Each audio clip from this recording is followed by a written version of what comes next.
automatisme en cadeau.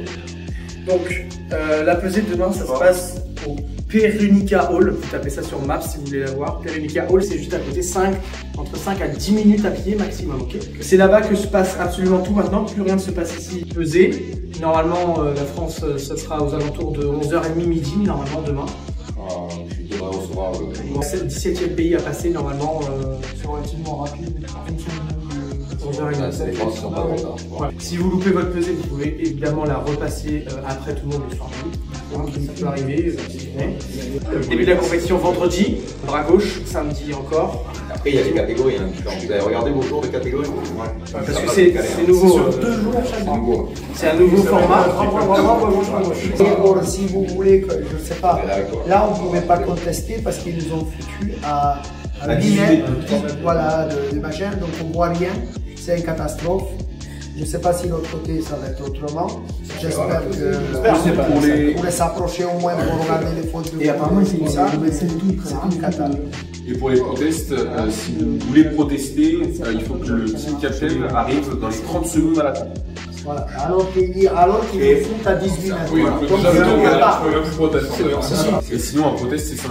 Ça augmente, je ne sais plus si ça fait 100, 150, 200, mais je crois que ça augmente. Mais c'était ça la dernière fois. Quatrième protest, c'est 200. Si on paye pas, j'ai pas le pancarte parce que maintenant il faut avoir une badge protest.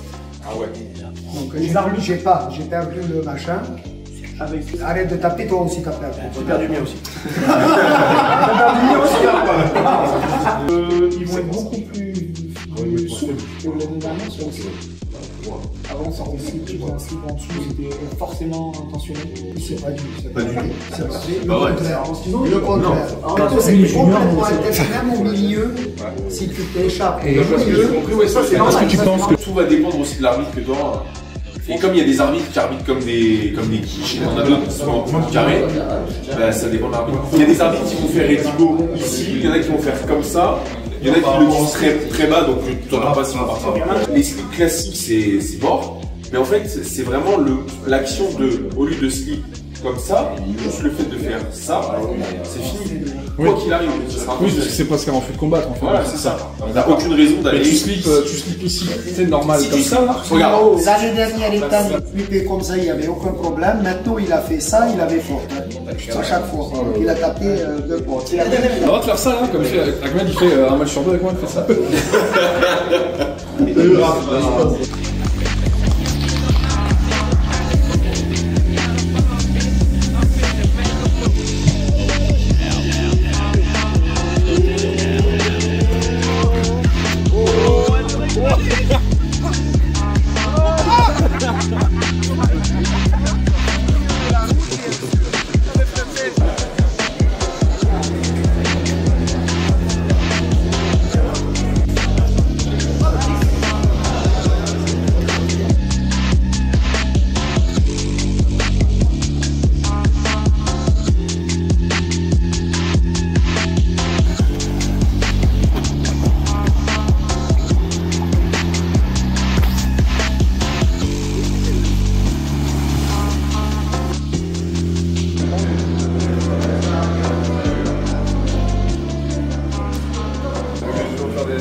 Mesdames, Messieurs, tout le monde est là?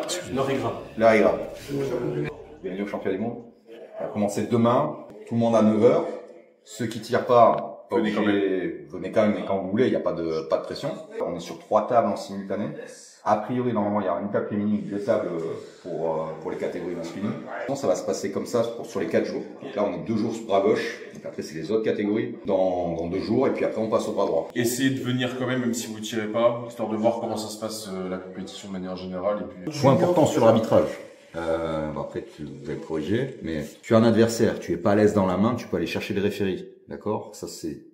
Si tu es pas content de la décision aussi de l'arbitre, ou les deux arbitres, tu penses que ça va pas, tu n'arrives pas à aller chercher le référé, tu t'en sors pas bien, tu peux demander à ce qu'un autre arbitre, enfin l'arbitre central, vienne. D'accord? Ok? Vous laissez pas intimider, entre guillemets, par l'arbitre. Vous devez partir si vous êtes dans une bonne position. Il faut le respecter, l'arbitre. D'accord? Si vous êtes vraiment pas content de ce qui se passe, au lieu de faire des gestes inappropriés, absolument, regarde. Arrête de me regarder, arrête de me regarder. Voilà. Il y a un Kazakh qui s'est mangé un carton rouge qui a été hier parce disqualifié. qu'il a fait ça à son athlète en pointant du doigt. Ah ouais. Donc, si ça se passe pas bien avec l'arbitrage, il y a la possibilité de faire intervenir le chef arbitre. Rappelez aussi une chose, quand vous acceptez le grip, quand une fois vous avez fermé vos doigts, attendez-vous à que ça parte à n'importe quel moment, d'accord? Même si c'est pas mis comme il faut, ouais, mais non. Dès que t'as les doigts fermés, l'arbitre peut lancer. Si lui il juge que c'est ok, il peut faire ready go et ça part. Si tu es à la recherche d'un référé ou tu es pas d'accord, il faut toujours que tu sois en mouvement. Tu bouges, d'accord? Une fois que tu poses tes doigts et tu penses parce que tu as pas le rise que l'arbitre va, non. L'arbitre, une fois les doigts, bam bam, ça part. Dès que tu acceptes le grip, il faut être en permanence. Même si tu es encore en train de négocier, il faut que tu sois prêt à partir. Okay. De manière générale, c'est plus des ready go ou juste des go? Normalement, c'est un ready go. Il y a un arbitre qui ne dit pas, qui fait juste go. Moi, je vais te donner mon expérience. Je n'écoute jamais l'arbitre. Le ready go, je n'ai jamais entendu ma vie, d'accord? J'en ai rien à foutre de ce qu'il raconte l'arbitre. En fait, dès que moi je sens, je sais quand ça part, dès que ça lève là, ça part. Par contre, quand il lâche ici, il est plus en contact. Tu peux même faire un faux départ tant qu'il est pas en contact. Même s'il a pas dit le go, il peut pas le savoir. Alors Joseph, il regarde les lèvres. Moi, je trouve que c'est mieux de faire avec les mains. Ouais. Parce que c'est le seul moyen de voir l'arbitre un faux départ, c'est parce qu'il te touche. Ils sont que par exemple. Voilà. Si moi je vois que vous avez tort et vous me dites je le fais quand proteste quand même, on va perdre. Tu veux que je proteste? Oui, ok, d'accord, je proteste, je m'en fous. Je vais pas te niquer ta compète parce que tu penses d'avoir raison. Par contre, derrière, il faut me rembourser. Et si on te rembourse pas, Joseph? Je risque d'avoir des problèmes. Tu finis dans le port de Marseille. Si t'es pas sûr à 100%, parce que nous, on va pouvoir t'indiquer un truc. Tu restes à la table, tu nous regardes. Si vous faites, si je te fais ça, c'est bon. Si je te fais ça, okay. Non. Après, si toi tu veux insister, on va le faire. Mais soit vous faites ça, soit c'est parce qu'il y a des protestes, tu peux avoir raison. Mais si t'es pas du bon côté de la caméra, on te voit pas. Tu vois. Ah oui, il y a ça à prendre en compte. Le jour où on arbitre, on ne peut pas faire quoi que ce soit d'autre qu'arbitrer. Donc, il y a moyen que ce soit vous les arbitres sur nous? Il y a moyen que ce soit arbitre. Raph, potentiellement principal, si c'est moi, il y a de fortes chances que ce soit peut-être second. C'est moi. Si vous m'arbitrez moi, quand je vous dis, ne me fais pas chier sur le poignet, ne me fais pas chier sur le poignet. C'est-à-dire que ne me fais pas tourner trop. Ah, ok. Hein? Je vais pas tricher, je vais pas être comme ça. Oui, le commencer à l'intérieur. Non, non. Voilà. En fait, c'est ça, les gars. Faites ça directement. Commencez comme vous voulez. L'arbitre, il a tendance à faire ça. Bah, c'est parce que c'est la règle, Joseph. Ah, c'est pour. Mais là, regarde. Ton poignet soit droit dans la rotation. Là, t'es bien, mais mon poignet, il est pas bien, moi. Voilà. Pas comme ça. Quand je suis comme ça, si je te dis, mais je vais te dire juste doucement, ne fais pas chier, tu me fais pas tourner encore. Bah, là, t'es bien. Oui, moi, oui, mais le plus souvent, ils le font encore. Ah, ok. Tu vois, il va trop loin. Ouais. Et moi, je suis bien là. Bah oui, les gars, vous le laissez comme ça à l'intérieur, comme ça, avec l'épaule ici, là. L'épaule. Tout à fait. Non, non. Quand vous allez vous échauffer, même déjà un peu ce soir, il faut visualiser. Ça, c'est un des, je sais pas si tout le monde le fait, il faut visualiser. Qu'est-ce que vous allez faire contre un mec qui fait d'intérieur? Qu'est-ce que vous allez faire sur un mec qui se passe comme ça? Qu'est-ce que je fais au référé grip? Qu'est-ce que je fais si j'ai une prise de main qui m'embête? Comment je vais au référé grip? Comment je vais au strap? Tu répètes ça, tu visualises. Tu te visualises en train de gagner, visualise en train de faire toutes ces techniques-là. Qu'est-ce qui se passe si je rate mon start, je bloque? Faute de coude. Il faut te le répéter. Parce que si tu l'as pas vu. Pas de faute de coude quand vous avez perdu un peu parce que c'est fait perdant. Oui, mais oui, comme d'hab. Mais si tu veux, il faut dès que si tu rates un start, t'es là, t'es bloqué. Tu lèves direct. Bam bam, tu vois. Mais si tu as déjà prévisualisé les choses, tu vas mieux anticiper. Et tu vas d'autant le faire très proche de ta compétition. Quand tu vas t'échauffer. Tu t'échauffes musculairement, après tu t'isoles, tu fermes les yeux, c'est comme un pilote de Formule 1. Il visualise tous ses virages. Toi, c'est la même chose. Il faut que tu visualises tout ce que tu vas faire. Okay. Déjà, ça va faire monter la pression, tu vas te sentir plus fort. Et après, en fait, ça devient automatique. Tout ce qui arrive, tu l'as déjà vécu, en fait. La compétition, tu l'as déjà faite. Okay. Et c'est beaucoup plus simple. Si tu arrives et que t'es là comme une fleur et t'es happé par la compétition, t'arrives sur la table, tu sais plus quoi faire. Et en plus de ça, c'est que tu peux aller chercher tes adversaires. Tu vois, c'est-à-dire, tu vas regarder comment l'autre y tire, etc. Bon, ça a dû être fait déjà même un peu avant, mais vous pouvez encore le faire ce soir. Pour certains, tu peux regarder les championnats d'Europe, tu peux regarder les précédents championnats du monde. Et tu vas dire, tiens, lui il tire comme ça, lui il tire comme ça. Si je tombe contre lui, je vais faire ça, etc., etc. Bon, ça c'est le niveau d'après. Plus tu vas diminuer ces éléments de surprise, mieux ta compétition va se passer. Il y aura toujours des nouveaux, des adversaires que tu connais pas. Notre KT qui va passer, on sera sur les côtés là, à côté des tables rondes. Normalement c'est ça, sur les côtés. Bon, beau. La foire d'envoi. Ça va être la foire, clairement. Pas optimiste sur l'orga, là. Je vous le dis de suite. Moi, j'y étais, et même eux, ils sont pas optimistes, hein. C'est bizarre, c'est très bizarre. Ouais. Ça risque de finir un peu tard, c'est vrai. Et puis après, même au niveau de l'organisation, enfin, la salle est trop petite, tu vois. Il est 20h08. Ouais, on va manger. Bah, allez, à table. Allez. Ou après au pire. Merci. Oui, après, pour ceux qui veulent. C'est la dalle. Allez, à demain. À demain, les gars. On va rien retenir, on va tous faire niquer. Je vais pas manquer. Pierre, est-ce que tu es prêt demain? Ah, ça veut dire oui? Je suis prêt, je vais tout donner. Ah. Ne t'inquiète pas, Thibaut.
bandido, vai fazendo macetinho, com a buceta pros amigos. Empina a bunda, vai mulher, rebolando pros bandidos, vai fazendo macetinho, com a buceta pros amigos.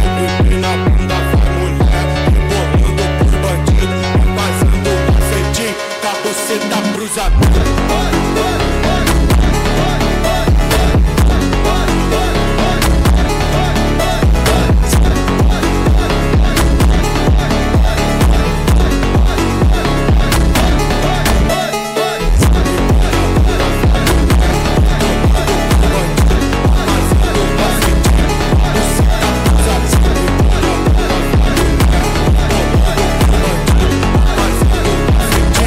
Buceta pros amigos.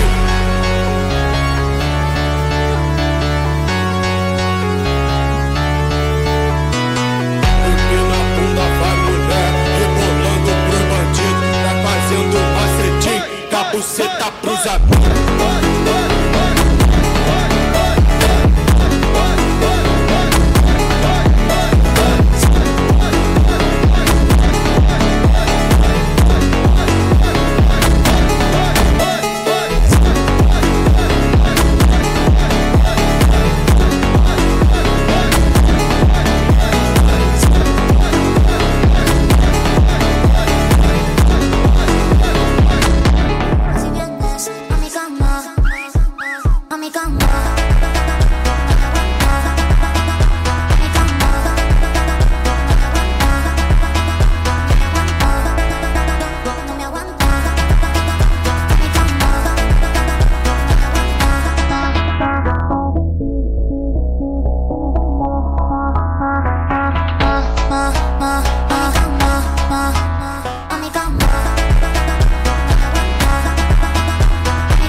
Wrist, France, wrist. Allez là, putain, put your fucking elbow down. Elbow down, elbow down. Oh, very strong and Mary Ballon. Go, little bit, not with the laku. Not with the laku? Okay. Okay, go. Okay, not with the laku.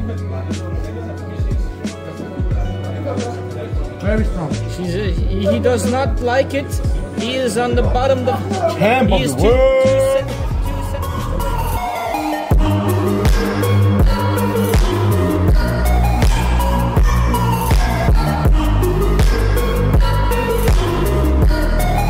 Est-ce